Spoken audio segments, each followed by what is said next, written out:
পেছনে ঘুরিয়া দাড়ি কাটছো? কার পেছনে কি পাওয়ার আশায় নামাজ ছেড়ে দিছো? যার পিছনে দৌড়াইতেছো রে বাবা, ও তোর জানের দুশ্মন। স্বার্থে যদি আঘাত লাগে দল থেকে নাম কাটবে না, কল্লা কেটে দিবে লেখা রাখ। কিন্তু এই দুনিয়ায় তোর কলিজার আপন উলামায়ে কেরাম, উলামায়ে কেরাম কিছু চায় না, শুধু দিতে চায়, দিতে চায়, চোখের পানি দেয়, বিনয়ী দেয়, ব্যবহার দেয়, কিছুই চায় না। এই জন্য এখনো সময় আছে, তওবা করে নাও আল্লাহর কাছে। আর এই যুবক বাবা, আর কত মনে একটু শখ আছে না, নাচ গানে জানি কত সুন্দর মজা, তো শখ মিটাইছো, এবার ফের আমারও তো মন দৌড়ায়, ওই নাচ গান জানি কি মজা, কিন্তু আমি তো শখ মিটাইতে পারি নাই। বরং তোমারে পাও ধরিয়া বলি, তুমি ফিরে যাও।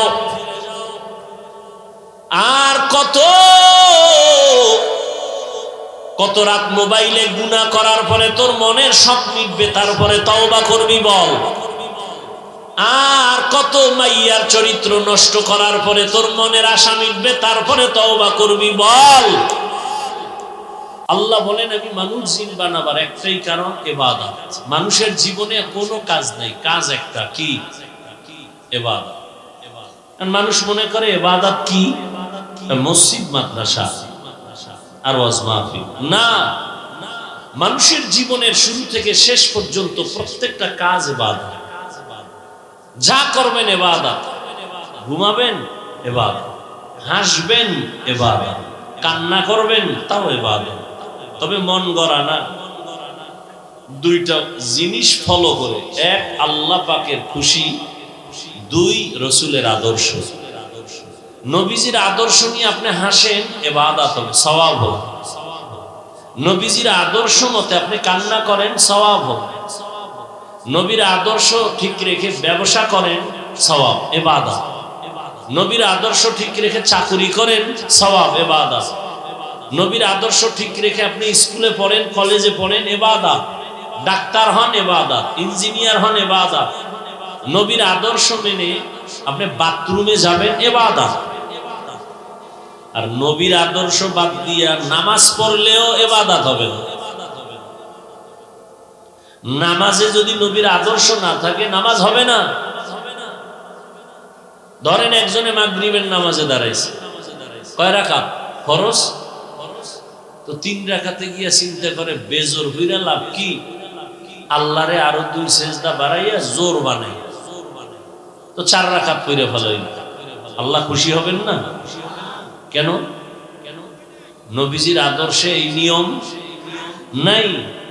আল্লাহ কয় তোর 1 রাকাত বাদ না, পুরাটাই নতুন করে দাঁড়ায় কানে ধর, কানে ধইরা তওবা কর আর নতুন ভাবে নিয়ত কর, কানে ধর, নতুন করে আবার নামাজ পড়। একজনের রোজার মাসে রোজা রাখা শুরু করে আবেগ বাইরে গেছে, আল্লাহ যদি পুরো বছরটা দিয়ে লাইতো ভালোই লাগতো, যেহেতু দেয় নাই অন্তত ঈদের দিনটা তো রাখি, ঈদের দিনও রোজা রাখছে। আল্লাহর মহব্বতে হবে, তার অন্তরে কোনো ভেজাল নাই, এরপরও কোনো সওয়াব সওয়াব তো হবে না, উল্টা কি হবে? গুনাহ হবে। তা বুঝেন নবীর আদর্শ কত মূল্য। রাসূলের আদর্শ পৃথিবীর কিয়ামত পর্যন্ত আনেওয়ালা উম্মতের জন্য পারফেক্ট একটা আদর্শ। এখানে আপনারা শিক্ষিত মানুষ, বলেন তো নবীর থেকে আর সুন্দর আদর্শ কারোর মধ্যে আছে? থাকলে বলেন, তাহলে আমি নবীরটা বাদ দিয়া আমি নিব এই যারটা বলবেন তারটা। ধরে নেন যদি কেউ বলেন যে নবীজির থেকেও আরো ভালো আদর্শ ছিল শেখ মুজিবুর রহমানের আদর্শ, তাহলে আমি সেটা নিব, আমারটা আমি বলতেছি। যদি বলতে পারেন না নবীর আদর্শ থেকে আরো সুন্দর আদর্শ ছিল জিয়াউর রহমানের আদর্শ, তাহলে আমি নবীজিরটা বাদ, আমি জিয়াউর রহমানেরটা নিব। বলার মতো পাড়া আছে, সাহস আছে? বরং আজ শেখ মুজিবার জিয়া কেন, এর থেকে বড় আব্রাহাম লিঙ্কন যার গণতন্ত্র, গণতন্ত্রের জন্য আওয়ামী লীগও মরে, বিএনপি মরে, সব মরে। এটা কুফুরি মতবাদ। কি মতবাদ? এই আব্রাহাম লিঙ্কনের আদর্শ, মাও সেতুনের আদর্শ, লেনিনের আদর্শ, কালমার্সের আদর্শ, প্লেটোর আদর্শ, সমাজতন্ত্র, গণতন্ত্র, প্রজাতন্ত্র, যত তন্ত্র মন্ত্র আছে দুনিয়াতে কোনো শান্তি দিতে পারছে? পারছে? পারে না।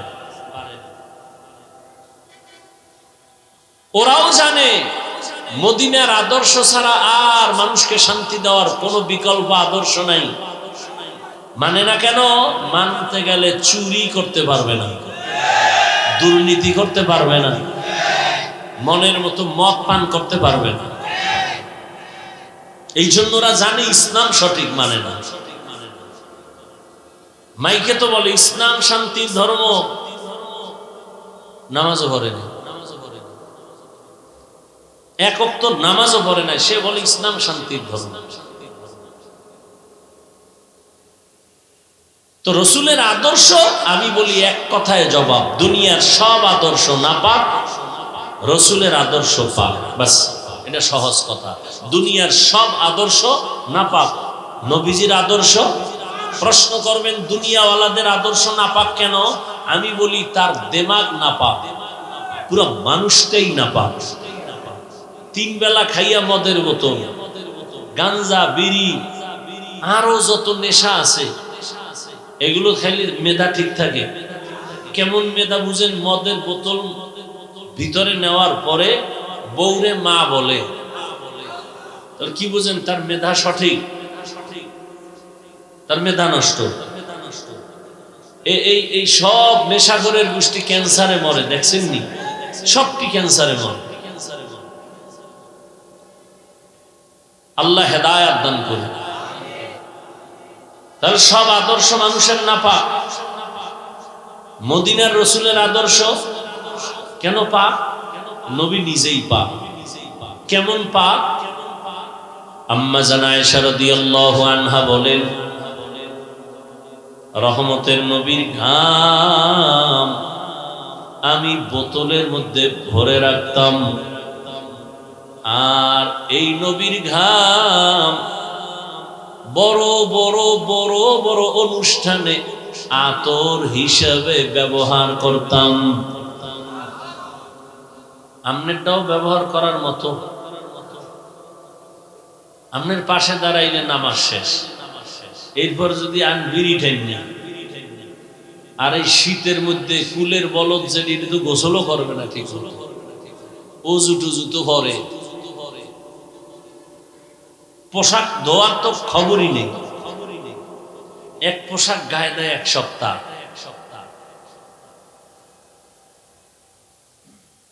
অথচ রসুলের ঘাম এতটাই পরিচ্ছন্ন পবিত্র, আম্মা জান আয়েশা বলেন যে মিশকের থেকে ঘ্রাণ বেশি, মিশকের থেকে ঘ্রাণ বেশি। কেমন নবী একটু চিন্তা করেন তো, কেমন নবী।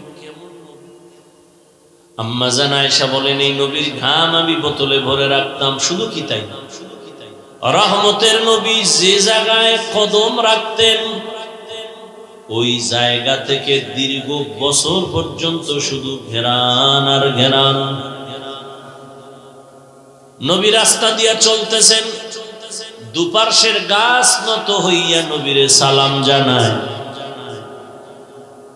গাছ সালাম দেয়।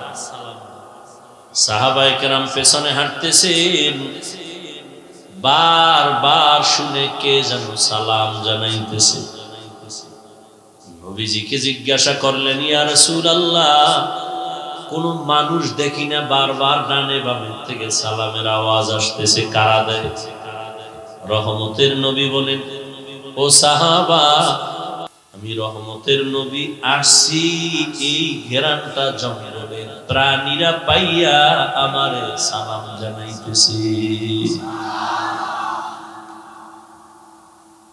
জঙ্গলের হরিণ আমার নবীরে সালাম দেয়, সব প্রাণীরা সালাম দেয়।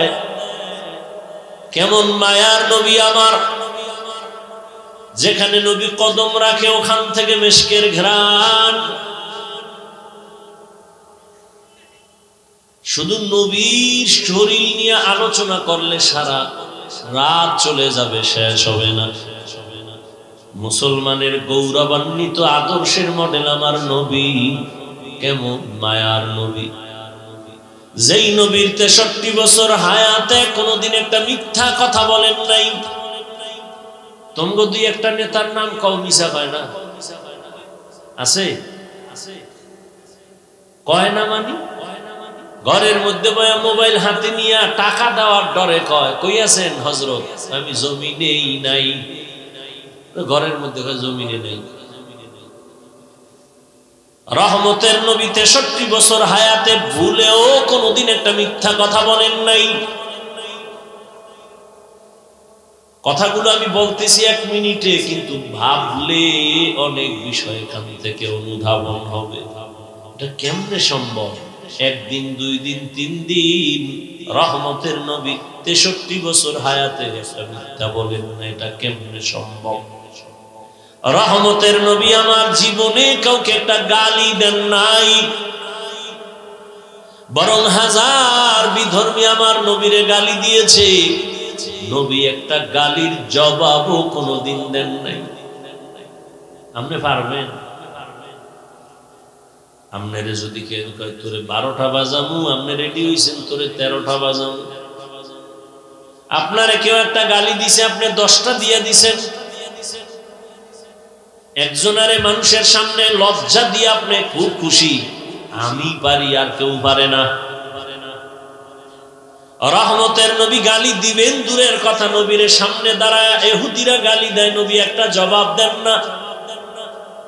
আবু বকর পাশে দাঁড়াইয়া পেরেশান, রহমতের নবীরে গালি দেয়, আমি আবু বকর মেনে নিতে পারি না।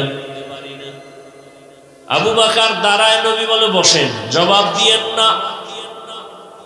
কিছুক্ষণ পর আবু বকর কন্ট্রোল করতে না পেরে দাঁড়ায়া জবাব দেওয়া শুরু করলেন। নবীজির মনটা বেজার হয়ে গেল। সব যখন ইহুদি গালি দিয়ে চলে গেল, আবু বকর বলেন, ইয়া রাসূলুল্লাহ, যতক্ষণ জবাব দেই না ততক্ষণ আপনার মন ছিল সুন্দর, চেহারা হাসি। আমি যখন আপনার মোহব্বত নিয়ে জবাব দেওয়া শুরু করলাম, আপনি মনে কষ্ট নিলেন, মনে হইল কেন? নবী বলেন, হে আবু বকর, যতক্ষণ আমি চুপ ছিলাম, জবাব দেই না, তুমিও চুপ ছিলা। আমি দেখতেছিলাম রহমতের ফেরেশতা আল্লাহ পাঠাইছেন ইহুদির জবাব দেওয়ার জন্য। যখন আপনি জবাব দেওয়া শুরু করছেন, ওই রহমতের ফেরেশতা চলে গেছে। ও যুবক বাবা, নিজে জুলুম কইরো না। কেউ যদি জুলুম করে আল্লাহর উপরে ছেড়ে দাও, তোমার বিচারটা হবে সামান্য, আল্লাহর বিচার কঠিন। একটু ধৈর্য ধরবে, চোখে শুধু তাকায় দেখবা কেমনে আসমানের বিচারটা হয়, কঠিন ভাবে। ধৈর্য ধরো, তবে তুমি জুলুম করিও। কেমন মায়ার নবী আমার জীবনে কোনোদিন গালি দেন নাই, জবাব দেন নাই। শুধু কি তাই, নবী 2টা চোখ মোবারক গরম করে কারো দিকে তাকান নাই। জীবনে কোনোদিন নবী গরম চোখে কারো দিকে তাকান নাই। বরং মায়ার নবী, কেমন সুন্দর আদর্শ। নবী বসে আছেন, সাহাবাদেরকে বলতেছেন, কোন দিন আজরাইল আসবে জানা নাই, আমি কবে দুনিয়া থেকে চলে যাব জানা নাই। আমার কাছে কারো কোনো হক থাকলে বলো, আমি আদায় করে দেই। আচ্ছা, কিছু নবীর কাছে যদি পায়, এটা কেউ বলবে? বুঝেন নাই? নবীর কাছে যদি কিছু পায় কোন সাহাবী বলবে? দূর, নবীর কাছে আবার চাওয়া কি? নবী বলেন, কিছু পাও না থাকলে বলেন, আমি দিয়ে দেই। বান্দার হক যেন আমার মাথায় না থাকে, আসামির কাঠগড়ায় দাঁড়াতে হবে। সবাই চুপ হয়ে গেছে। নবী কয় কি? আমাদের কাছে পাইবে কিসের হক? কিন্তু না, একজন সাহাবী দাঁড়ায় গেছে, দাঁড়ায় বলেন, ইয়া রাসূলুল্লাহ, আপনি আমার একদিন একটা চর মারছিলেন হালকা ভাবে, এমনি। সাহাবায়ে কেরাম তো গরম হয়ে গেছে ভিতরে ভিতরে, কিন্তু কিছু বলে না, বেয়াদবি হবে। এত বড় দুঃসাহস কেন দাঁড়াইলো?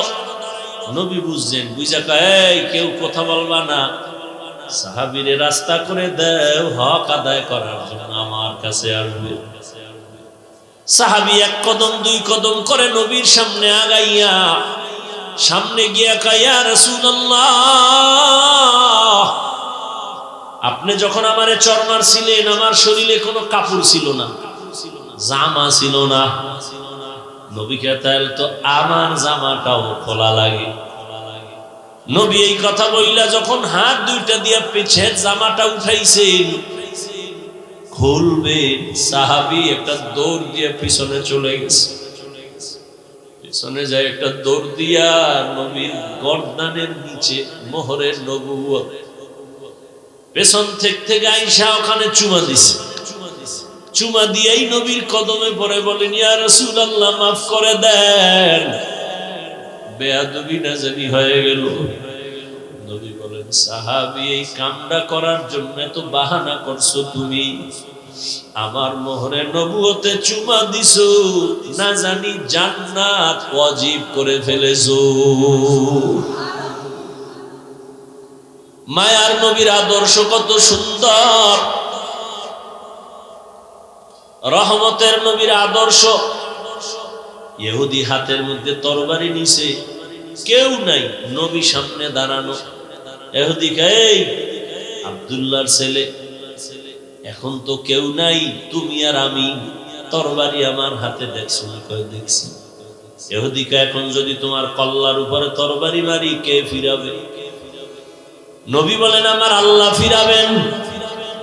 নবী কথা বলা মাত্র ইহুদির হাত থেকে তরবারি পড়ে গেল। নবী তরবারি টান দিয়ে কয় ইহুদি তরবারি এখন কার হাতে? কয় মুহাম্মদের হাতে। আমি যদি তোরে এখন কল্লার উপরে মারি কে ফিরাবে বল? ইহুদি বলে আমারে কে ফিরাবে? বল আল্লাহ ফিরাবে। কয় না না, যদি আল্লাহ ফিরাবে বলি তাহলে তো আল্লাহরে মাইনেই নেওয়া যায়। বলে বল আল্লাহ ফিরাবে। কয় বলবো না। কয়েকবার বলার পরে কয় যদি বলতেই চাই তাহলে আমারে কালেমাই পড়ায়া দাও। সাথে সাথে ইহুদি কালেমা পড়ে ফেলল। আল্লাহ পাক বলেন মানুষ তোমার দুনিয়াতে আমি আল্লাহ এত আদর করে বানাইছি, আখিরি নবীর উম্মত বানাইছি, যে কারণে অন্য নবীর উম্মতেরা গুনাহ করলে ঘুমের মধ্যে চেহারা পাল্টায় যাইত, কিন্তু তোদের গুনার কারণে আমি চেহারা পাল্টাই না, কারণ তোরা আমার মায়ার নবীর উম্মত। আমি বড় মোহাব্বত করি আমার নবীরে, তার উম্মতের। আমি আল্লাহ এই জন্য আমার নবীর মায়ার কারণে তোমাদের গুনাহ দেখতেছি, তারপর আমি চেহারা পাল্টাই না। আমি আল্লাহ রাগ কইরা পানিও বন্ধ করি নাই, বাতাস বন্ধ করি নাই। আমি আল্লাহ তোমারে একটাই কাজ দিলাম, ইবাদত। চাকরি করো, ব্যবসা করো, ইবাদত বানায় করো, চাকরি দিয়ে জান্নাত পাইবা। ব্যবসাটারে ইবাদত বানাও, ব্যবসা করিয়া জান্নাত পাইবা। স্কুলে পড়ো, কলেজে পড়ো, ডাক্তারি পড়ো, ইঞ্জিনিয়ারিং পড়ো, লেখাপড়াটা নবীর মোহাব্বত নিয়ে, নামাজ পড়ো, সুন্দর ব্যবহার, চোখের হেফাজত করে চলো। তোমার লেখাপড়াটা ইবাদত বানায় দাও, জান্নাত তোমার জন্য হয়ে যাবে। ও ভাই, এই যে টেবিলের উপরে এক বোতল পানি, পিপাসা আমারও আছে তোমারও আছে, যুবক খেয়াল করিও, এই এক বোতল পানি ইবাদত বানায় পান করো, তাহলে পিপাসাও মিটবে, ক্ষুধাও এবং ইবাদতও হবে। তুমি এই এক গ্লাস এক বোতল পানি পান করবা, আমিও করব, ব্যবধানটা কি? বিদ্যুতের গতিতে তোমার বাম হাত চলে যাবে বোতলের কিনারায় দিয়া, মুখটা কইলা তুমি বাম হাত দিয়ে একটানে আধা বোতল পান করবা। আমি যখন পান করব ভুলেও বাম হাত যাবে না, ডান হাত চলে যাবে। ডান হাতটা দিয়া বোতল খুইলা আমি পানি টান দিব, 3 শ্বাসে আমি 3 বারে পান করব। আমার পানিও পান করা হলো, ইবাদত হলো, সওয়াব হলো। তুমিও জুতা পরবা, আমিও জুতা পরি, ইবাদত বানায় পড়ো, নবীর আদর্শ মেনে পড়ো। ডান পাওটা ডান জুতায় আগে ঢুকাও, এরপরে বাম জুতা বাম পায়ে ঢুকাও, কোন পায়ে যখন জুতা ঢুকছে, এবার যখন কদম দিবা ডান পা দিয়া তুমি কদম শুরু করো, সুন্নত ইবাদত হয়ে গেছে। বাসায় যাইয়া তুমিও ফ্রেশ হবা, যুবক বাবা আমিও ফ্রেশ হব, তুমিও হাত ধুইবা, চেহারা ধুইবা, পা ধুইবা, এই ফ্রেশ আমিও হব, তবে তোমারটা ইবাদত হবে না। আর আমি ইবাদত বানায়া ফ্রেশ হব। কয় কেমনে? কয় চেহারাটা ভালো করে দিয়া ফেলবো, হাতটা ধুইতে গিয়া কোনু পর্যন্ত ধুব, পায়ের গিরা সহ ধুব, ওযু হয়ে যাবে, ইবাদত হবে, সওয়াব হবে। কষ্টই নি কষ্ট। আরে তুমিও তো এই কাজ করো, বাথরুমে যাও না তুমি, ইবাদত বানায় যাও। বাম পা দিয়া ঢুকবা, খালি মাথায় যাইও না, খালি পায়ে ঢুকবা না। জুতা পরে যাও, মাথায় কোনো কাপড় দিয়ে যাও বা টুপি পরে যাও, বাম পা দিয়ে ঢুকো, ঢুকার আগে তুমি বিসমিল্লাহ বলো বা দোয়া পারলে বলো। বাথরুমে গিয়া যখন বসবা, বাম পায়ের উপরে ভর করে বসো, মানে ভরটা থাকবে কোন পায়ে? বাম পায়ে। হাঁটুর উপরে কাপড় উঠানো যাবে না। ঢিলা কুলুপ ব্যবহার করো, না থাকলে অন্তত টিস্যু ব্যবহার করো। কয়জনের বাথরুমে টিস্যু আছে, জুতা আছে, টুপি পরে যাও। বাথরুম হলো জিন শয়তানের আড্ডাখানা, এই জন্য বাথরুমে দুর্ঘটনা বেশি হয়, মানুষ পইরা যায়, মাথা ফাটে, পাও ভাঙ্গা যায়। আল্লাহর কসম, নবীর আদর্শ মেনে যদি বাথরুমে যাও, ইনশাআল্লাহ দুর্ঘটনা থেকে সুন্নতের আমলে হেফাজত হয়ে যাইবা। তুমিও বাথরুমে যাও, আমিও বাথরুমে যাই, ইবাদত বানায় যাও।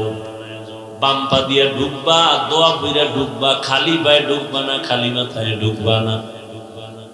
খানা খাইতে বসছো, আমিও খানা খাবো, দস্তারখান বিছাও। খানা খাওয়ার আগে দোনো হাতের কবজা পর্যন্ত ধুইয়া নাও, সুন্নত। তবে যেই প্লেটে ভাত নিবা, ওই প্লেটে হাত দিও না। অন্য পাত্রে গিয়া দোনো হাতের কবজা পর্যন্ত ধুইয়া খানার প্লেটে বৈশা। এরপরে বান্দা তুমি ডান দিক থেকে প্লেটের খানা শুরু করো, বিসমিল্লাহ বলে খানা শুরু করো। আল্লাহর নিয়ামত মনে করে খাও, খানাটা ইবাদত হয়ে যাবে। ঘুমাও, আমিও ঘুমাবো, তুমিও ঘুমাবা, ইবাদত বানায় ঘুমাও। ওযু করিয়া ডান কাতে ঘুমাও, দরুদ শরীফ পড়ে পড়ে ঘুমাও। লাগাতার যদি আমলটা রাখতে পারো, ইনশাআল্লাহ ঘুমের ঘরে আমার রাসূলের সাথে মোলাকাত হয়ে যাবে। কঠিন মনে করো কেন? ও ব্যবসায়ী বাবারা, দোকানে লেখো বিক্রি করা মাল ফেরত নেওয়া হয়। যদি লেখো হয় না, তোমার ব্যবসা ইবাদত হবে না। লেখো অবশ্যই বিক্রি করা মাল ফেরত নেওয়া হয়। জীবনে মিথ্যা কথা কাস্টমারের সাথে বলবা না, ধোঁকা দিবা না। নামাজের আজান হয়ে গেছে, শাটার টেনে নামাজে যাও, কিচ্ছু লাগবে না, তোমার ব্যবসায়ী জান্নাত পর্যন্ত পৌঁছায় দিবে। নবী কয়, এই ব্যবসায়ী, আমি মুহাম্মদের সাথে জান্নাতে থাকবো। আত-তাজিরুস সুদুকুল আমিন মা'আন নাবিয়্যিন ওয়াস সিদ্দিকিন ওয়াশ শুহাদা। এবার একটু বাস্তবে ফলাফল দেখি। কি? এবার একটু দেখেন তো, এই ইবাদত বানাইয়া আপনার মতো বান্দা, আমগো মতো হুজুর না, জেনারেল লাইনে থাইকা, এই যুবকেরা বলো, তোমার মতো যুবক নবীজির আদর্শ মানিয়া রাস্তায় চলে, স্কুলে পড়ে, কলেজে পড়ে, নামাজ পড়ে, দাড়িওয়ালা, RAB, police, army, BDR, OC, DC, SP, doctor, professor, engineer, রাস্তার গাড়ির ড্রাইভার, কৃষক, শ্রমিক, জেলে, 5 ওয়াক্ত নামাজ পড়ে জেনারেল লাইনের সন্তান, সত্য কথা বলো আছে? তোমার জন্য আর জীবনে কোনো অজের দরকার নাই।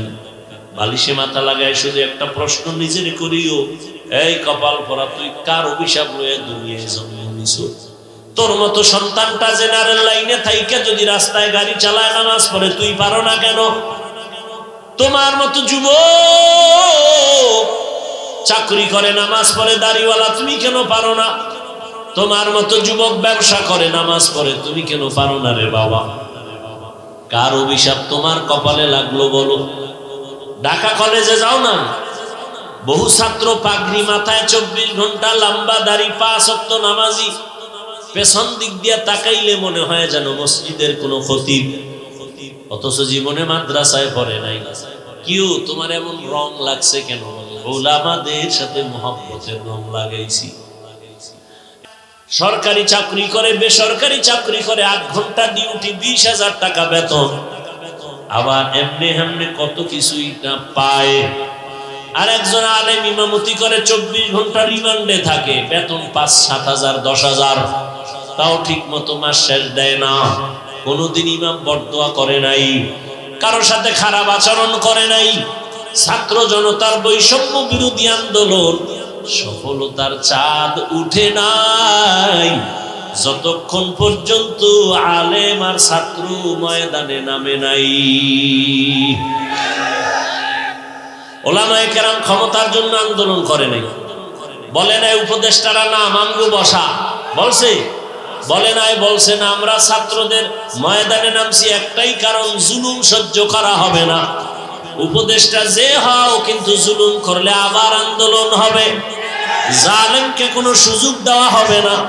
ওলামায়ে কেরাম এই জাতির জন্য বন্ধু, এই জাতিকে নিয়ে ওলামায়ে কেরাম যেই মেধাটা খাটায়, কেউ খাটায় না, সবাই খাটায় তার চেয়ার ঠিক রাখার জন্য, দল ঠিক রাখার জন্য। আর ওলামায়ে কেরামের চেয়ারের চিন্তা নাই, ইমামতি থাক আর না থাক আলহামদুলিল্লাহ, বয়ান হোক না হোক আলহামদুলিল্লাহ, কিন্তু মুমিন বান্দা এ জাতিকে ক্ষতির মুখে ঠেলে দেওয়া যাবে না। জীবন বাজির এই ময়দানে তাবলীগওয়ালারা পাও ধরে ধরে বুঝায়, পীর মাশায়েখরা বুঝায়, ওলামায়ে কেরাম বুঝায়, জুমার খতিবরা বুঝায়, নামাজ পড়ো, পর্দা করো, হালাল খাও, মা বাবার দোয়া নিয়ে চলো, বেয়াদবি করে বরদোয়া নিও না, শিক্ষকের দোয়া নিয়ে চলো, বেয়াদবি করিও না, ওলামায়ে কেরামের দোয়া নিয়ে চলো, বেয়াদবি করবা না। মা বাবার যদি বরদোয়া লেগেই যায় জীবনটা পঙ্গু হয়ে যাবে, শিক্ষকের বরদোয়া যদি লেগে যায় শিক্ষার জগৎ থেকে তুমি হারিয়ে ফেলবা, আলেমের বরদোয়া যদি লেগে যায় জীবনটা তোমার নষ্ট হয়ে যাবে, চরিত্র আর কোনোদিন ভালো হবে না। এখনো সময় আছে, লাইনে ফিরিয়ে আসো। তোমার মতো যুবক যদি স্কুলে পড়ে নামাজ পড়ে, তুমি কেন পারবা না? ও পর্দার আড়ালের মা বোনেরা, আপনার মতো কত মা এখনো আছে নামাজ ছাড়ে না, বেপরদায় চলে না, মোবাইলে চরিত্র নষ্ট করে না, স্বামীর মাল হেফাজত করে, সন্তানগুলো আদর্শওয়ালা বানানোর চেষ্টা করে। এরে আম্মা জান, আপনারা কেন পারবেন না? আপনার মতোই তো মা ছিলেন খাদিজা রাদিয়াল্লাহু আনহা, আপনারা তো তাদেরই মতো একজন নারী, আয়েশা রাদিয়াল্লাহু আনহার মতো নারী, ফাতেমা রাদিয়াল্লাহু আনহার মতো নারী, ইসমাঈল নবীর মা হাজরা আলাইহা সালামের মতো নারী, আপনারা তো ঈসা নবীর মা মারিয়াম আলাইহিস সালামের মতো নারী, আপনারা তো বেঈমান একজন দুনিয়ার আল্লাহর দুশমন ফেরাউন, এর স্ত্রীর নাম জানেননি? আসিয়া। এত বড় বেঈমানের ঘরের ফেরাউনের স্ত্রী আসিয়া আল্লাহর এত পেয়ারা, নবী বলেন কিয়ামতের দিন জান্নাতে আমি মুহাম্মদের সাথে আসিয়ার বিয়া হয়ে যাবে। এরে পর্দার আড়ালের আম্মা জানেরা, আপনার স্বামী তো ফেরাউনের মতো খারাপ না, আপনি চাইলে তো স্বামীর নামাজের দাওয়াত দিতেন, নামাজ পড়িয়া দোয়া করতেন, আর বুঝাইতেন স্বামী জীবনে খাইয়া থাকি না খাইয়া থাকি একটা দাবি আমার, কোনদিন হারাম টাকা ঘরে আনবা না, হারাম মাল খাইয়া রক্ত না পাক করবো না। মা যদি বুঝাইতেন, কোন স্বামী হারাম টাকার মাল ঘরে নিতে পারতো না। সন্তানেরও হারাম খাওয়াবো না, রক্ত না পাক করবো না। এখনো সময় আছে, তওবা করেন, একটা আদর্শ সন্তানের মা হইয়া কবরে যান, ডাক্তার বানাবেন, তবে বেয়াদব যেন না হয়। ইঞ্জিনিয়ার বানাবেন, তবে বেয়াদব যেন না হয়, সন্তান যেন কারো সাথে খারাপ আচরণ না করে, মা বাবার বরদোয়া না নেয়, শিক্ষকের সাথে বেয়াদবি করে বরদোয়া না নেয়, ওলামায়ে কেরামের দোয়া নিয়ে নবীর তরিকা মেনে চলতে পারে। এজন্য আপনি মায়ের মেহনত আর দোয়া ছাড়া সম্ভব হবে না। ও যুবক বাবারা, এখনো সময় আছে, তওবা করো। কয়দিন আর হায়াত বাকি আছে জানা নাই। কত তাজা তাজা যুবকের প্রাণ চলে গেল, ছাত্র জনতার আন্দোলনে কত প্রাণ চলে গেল, করোনায় কত প্রাণ চলে গেল। এখনো সময় আছে, তওবা করো। হেদায়াত আল্লাহ না দিলে কারো বয়ান হেদায়াত দিতে পারবে না। যদি নিয়ত করতে পারো, স্কুলে পড়ি, কলেজে পড়ি, চাকরি করি, ব্যবসা করি, আর নামাজ ছাড়বো না, দাড়ি কাটবো না, বেপরদায় চলবো না, মা বাবার সাথে বেয়াদবি করবো না, ওস্তাদের দোয়া নিয়া, ওলামায়ে কেরামের পরামর্শ নিয়ে নবীর তরিকায় চলবো। তওবা করার নিয়ত যদি থাকে, দুটো হাত আল্লাহকে দেখায়া দাও।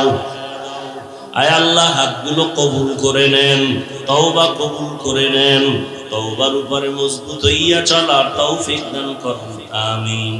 আলহামদুলিল্লাহি রাব্বিল আলামিন, والصلاة والسلام على سيد الأنبياء والمرسلين وعلى آله وأصحابه أجمعين يا أرحم الراحمين يا أرحم الراحمين يا أرحم الراحمين رب ارحمهما كما ربياني صغيرا اللهم إنك عفو كريم تحب العفو فاعف عنا اللهم إنا نسألك رضاك والجنة ونعوذ بك من سخطك والنار يا الله মাহফিল কবুল করেন, মাদ্রাসা কবুল করেন, আয়োজনকারী সহযোগিতাকারীদের কবুল করেন, মা বোনদের আবেদা বানায় দেন, সন্তানগুলো নেককার বানায় দেন, সারা দুনিয়াবাসীকে মাফ করে দেন, বাংলাদেশ শান্তির দেশ বানায় দেন, জালেমদের জুলুম থেকে হেফাজত করেন, নবীজির সুন্নাতওয়ালা জিন্দেগি দান করেন। আয় আল্লাহ, উলামায়ে কেরামের বিজয় দান করেন। আয় আল্লাহ, জাহিরি বাতিনি দুশমনের মোকাবেলায় বিজয় দান করেন। আয় আল্লাহ, দিনের খেদমতগুলো কুদরতের দ্বারা কবুল করে নেন। আওয়াজে কথায় নবীজির মুহাব্বতে, দ্বীনের নিসবতে স্পষ্টতা রুহানিয়াত বাড়ায় দেন, মা বোনদের আবেদা বানায় দেন। আয় আল্লাহ, ইজ্জতের জিন্দেগি দান করেন, ব্যবসায়ী চাকরিজীবীদের কামাই রুজিতে বরকত দান করেন। আয় আল্লাহ, আমরা যারা হাত তুলেছি জানি না কার মা নাই, বাবা নাই,